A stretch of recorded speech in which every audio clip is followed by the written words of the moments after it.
Good morning. Welcome to Jessie's Tropical Fruit Farm. Here I have planted over 1,230 dragon fruit plants. We started with an initial crop of 800. We saw a major freeze. The 800 that we originally brought in died back to the ground, and I started researching varieties that would handle the cold that we get occasionally here in Southwest Florida. So we did see a freeze 3 nights in a row, and that destroyed our original Vietnamese whites and some backyard reds that I got from Florida. Nothing that ever really produced like the varieties that I'll show you here. So the freeze, I say, is a good thing that happened because it led us to these varieties. I have 11 varieties that we grow here. 2 of them are not from California, so but the major ones that came from California would be our Robles Red, which you'll see here. It's a very hardy plant. This plant is actually about 2 years old right now. It came in a box from California with no roots on it, and it was one of the hardiest producers that I had. I saw fruit on them in the first year. I got them in boxes and ended up rooting them within 4 weeks, had them in the ground, and I had fruit within 3 months of that point. It is the most mildly sweet red one that I have. From this variety, it gets sweeter as far as the reds go. Like the Sugar Dragon is a red. That one's definitely sweeter. But this is very productive, hardy, cold tolerant. It's a good grower. It's the least disease prone one that I've seen. I have different rows based on self-fertile and self-sterile, which is something I'll discuss in detail later. But the thought process is that the bees come in, or if we're hand pollinating one row that has a fertile pollen, the next row will be something that we'll share the self-sterile variety with, and increase fruit set, fruit size. The pollen can actually change. The fruit that you typically get could be altered by the type of pollen it's pollinated with. So we have our Dark Star variety here. This one's got a purple fruit on the inside. It's a very tasty variety. They get almost 2 pounds in size.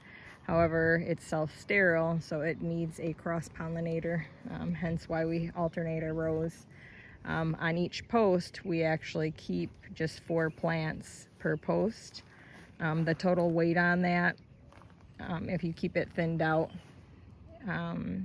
at maturity, could be upwards of about 440 pounds.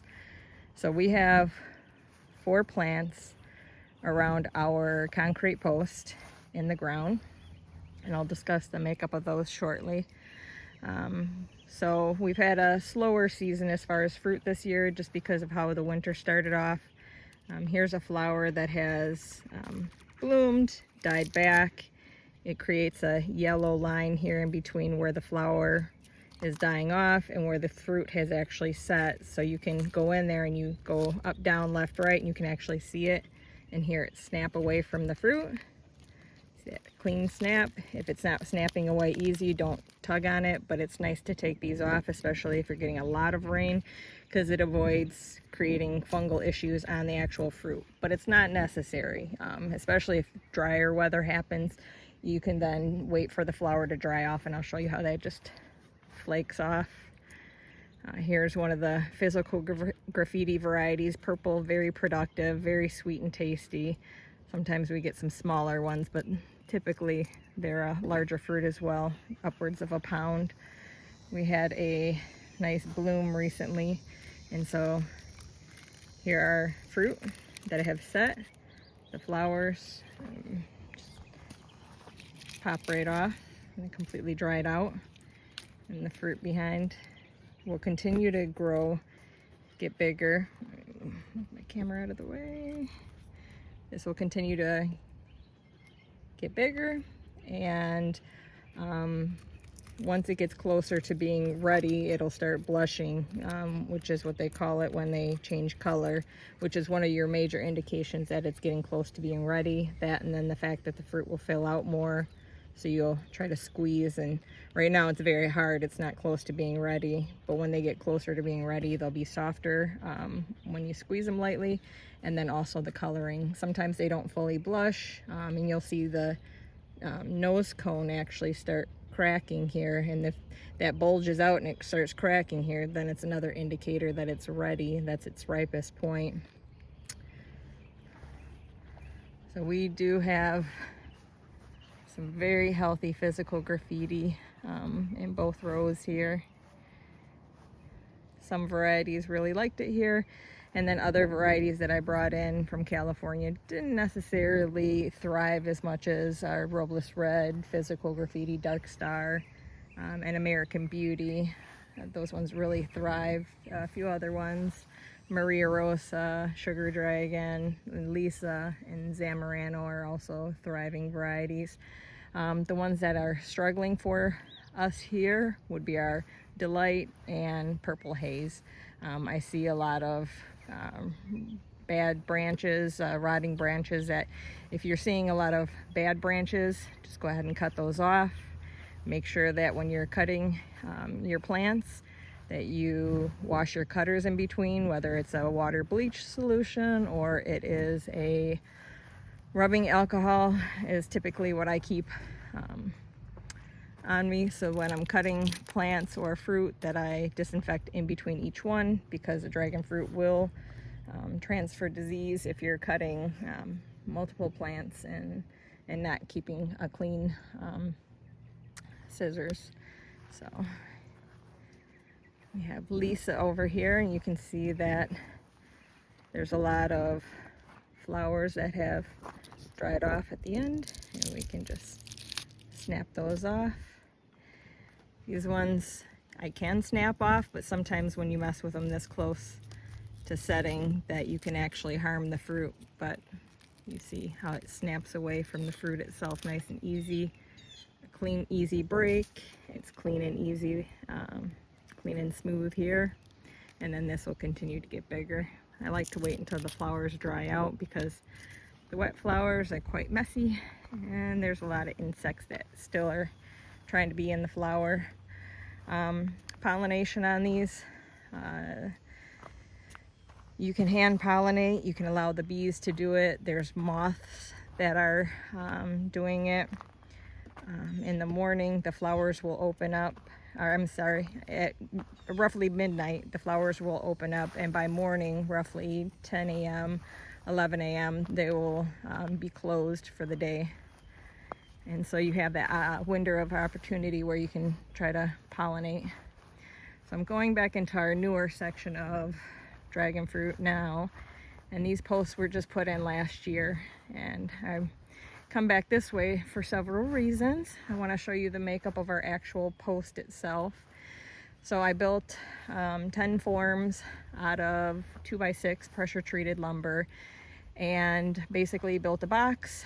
We would suspend a 1/2 inch of rebar down the center of that, after pouring in half the concrete. So 7 feet tall, 84 inches long. So you pour half the form filled, and then you recess the 1/2 inch piece of rebar down the center. There's another center cut 1/2 inch piece to reinforce the actual center of the post, because that was kind of a cracking point when we were placing them in the ground. And then we would take 3 3/8 pieces of rebar, and I have 36 inches long, so 18 inches of that is actually suspended down here, attaching to the 1/2 inch piece that you see here. So my forms that were built, I have a hole that was drilled in the top of the form so that I could allow that metal to come out. But when you pour the concrete, it kind of fills in the gap and doesn't allow for it to continue to spill. It'll thicken in that area nicely. So then when you end up with your rebar sticking straight out, you want to make sure that you don't have an eye hazard where it's going to poke someone. So we took just a piece of metal piping, put it over the rebar, and then basically pulled down to create a triangle pattern, if you can see that here. because the triangle is one of your strongest points. Creating that triangle structure allows us to recess that tire over the top and distribute the weight evenly once the plant is more fully mature. So we bend the rebar down, and then I actually had an electrical conduit bender that I come in and round this off so it pokes more straight up versus being an eye hazard. The recycled tire wall that you can get at most tire dealerships, used tire dealerships, they have to pay to put these in the landfill, so they're cutting them up to save on how much space they take, and you're a lot of times able to get them at a low cost or almost free. So it's a nice way to upcycle. There's nothing that grows into the actual rubber from as far as the plant. It's more structural support. And then you would dry fit the tire on the rebar, drill your holes and slide it in place, and then put it in a manner where it's going to drain water off and not sit. So if you have any points where you think it's going to sit, you can drill an additional hole so that water drains and doesn't sit, and create a mosquito haven. So the 7-foot post is buried 2 feet in the ground. Every plant that we have here is direct in our ground, but I did try to create a mound around each row. So each row is built up a little bit higher than the surrounding grass. It's kind of hard to see that from the camera, but we do have the soil was mounded up. I have amended the soil that was in our Florida sugar sand. So our soil content basically is just gray sand. And I have taken an acidic soil blend that has a lot of pine bark in it and mixed that down with the original soil here. And then when planting the dragon fruit, it's important not to stick them deep in the ground. Allow for drainage. If you put a dragon fruit too deep in the plant when you're when you put a dragon fruit too deep in the soil when you're planting it, it can get flesh rot. You only really need to stick about the first inch. Like say I were planting this in the ground, I cut this off and I let this dry out for at least 24 hours, and I want to stick this in the dirt. I'm only going to stick that much in the dirt. I really only need to put the tip of that in the dirt and let it root and do its thing and keep the water away from the branch itself. It's more successful to root a cutting in a shaded area for a couple weeks. Otherwise, they struggle with sunburn. You can dry them out longer than 24 hours once cut, several weeks. I've seen them even grow after several months of being cut in a building. So they're pretty hardy. So as far as the post goes, when we put our dragon fruit plants on, I use a 3-ply jute rope that I get at Hobby Lobby, and it's not too small that it cuts into the plant, and it's not too thick where I'm wasting material, but it's thick enough where after the plant grabs on with its roots that the rope itself will disintegrate on its own. And so we'll look for a plant that actually has some roots on it, and then something that we can harvest for you. See some plants. So again, these plants have been in the ground for 1 year, and there's flowers and fruit. So these are hardy plants. What I was finding before is everything I had planted in the ground here, initially that had died back, I never saw any fruit on it, and I had purchased almost 800 plants from a farmer in Homestead, and they was just slow growing, disease ridden, and in comparison, here's a stalk that's in the ground and there's a fully ready fruit to go. So, and that's barely been in the ground for a year. We'll cut this one over here because the lighting and angle will be better. Again, when you go to cut your fruit, you're going to squeeze the outside. It'll have a slight give, almost like a banana. You don't want it to be super soft, and that's not always the best indicator, but there's several factors. It's the squeeze, it's the coloring, and that's all around beautiful coloring. And here's a great example of the nose cone cracking. So here's where the flower separated from the fruit, and you can actually see cracks here, here, and here where the fruit is actually starting to be exposed. that's as ripe as this is going to get. So we'll take out our cutters. Some people are sensitive to thorns. Leather gloves are ideal, but on the dragon fruit you really only have 3 to 4 sides with these thorns, so it's really not hard to handle. They're not the type that hook into you. Occasionally you'll get one like that, but usually they come out pretty easy. So when you're cutting your dragon fruit, you want to keep a little stem on the base of it, because that little bit of a stem at the back side of your fruit is going to allow that, it's going to limit the air exposure into your fruit, and it'll allow it to last longer. So a dragon fruit can last on the counter at room temperature for about a week, but if you put it in the refrigerator, especially if you put it in a plastic bag, you can see it last anywhere from 3 to 4 weeks.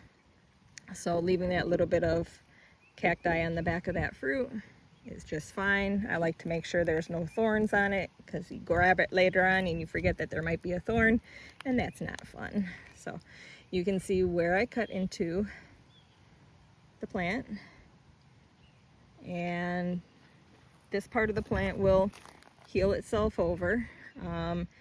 They say anywhere there's a thorn, there's a point where you can have fruit. And they also say that when you cut your dragon fruit plants, it just promotes more growth. So, and this is very true. But I suggest not to cut your plants anytime between, I would say, don't do a hard prune on them anytime between the end of November and early March, because that new growth is susceptible to cold and can get damaged and harm your plant. So even if they're looking scraggly and not, you know, pretty, growing up the post like you want them, just hang tight until spring. So now the fruit that we've had this year, we've seen lots of spotting on.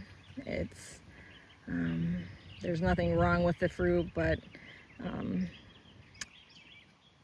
not sure if it's a factor of sunburn or if we have leaf hoppers that have been eating on our leaves. And I notice that when they're in abundance that I get a little more spotting, so I don't know if they're doing that, but the quality of the fruit is delicious, and we'll cut some up for you to take a look at in a different video. If you have any questions on our post system, please feel free to reach out. We do sell our cuttings online. And here is, before I wrap this video up, here's a flower that is closed now. The flowers can get to be anywhere from 14 to 16 inches wide when fully open. So it's one of the largest flowers on a fruiting plant. Look at how long that is in comparison to my hand. It's a pretty huge flower. And there's a bee in there still trying to do its thing. We have bee boxes now, which is helping pollinate, but originally I would go out and hand pollinate everything, just to ensure, like I said, a bigger, better fruit set. These cuttings that we sell are anywhere from $10 to $15 each. We sell fully rooted cuttings, so they've been established already, and we ship them in small USPS, small, medium, or large flat rate boxes. So you get them in a timely manner, and it's pretty cost effective to get the plants. In addition to the dragon fruit that we grow here, we just recently put in an acre of passion fruit, which is over here. So it's possum purple. We also have well over, I think, probably 96 trees at this point. I have about 10 more I'm getting ready to plant, several that I just put in over here. But we have quite a few plants. The majority of my fence line is edible bushes, so from Katuk to Aunt Lily's South Sea salad tree. I wanted to make sure that the entire property was basically edible. So we do farm tours, $15 a person. We take people around for an hour, talk about fruiting trees, allow them to taste different fruits available, pick things if possible. And it's a really good experience. Those need to be booked in advance. Otherwise, we have standard farmer markets hours in our little storefront, and we are open Tuesday through Friday from 1 to 5 and Saturdays from 1 to 3. So it's open to the public, and in our storefront we have fresh fruit, we have freeze-dried goods, jams, jellies, sauces, soaps, and different ice creams and things of that nature. So I'm just trying to explore all things tropical here at our farm, and create more of an awareness of these tropical fruits here for Naples. So give us a call, reach out, let us know if you have any questions, and I hope you all have a blessed day. Thanks for watching. Bye.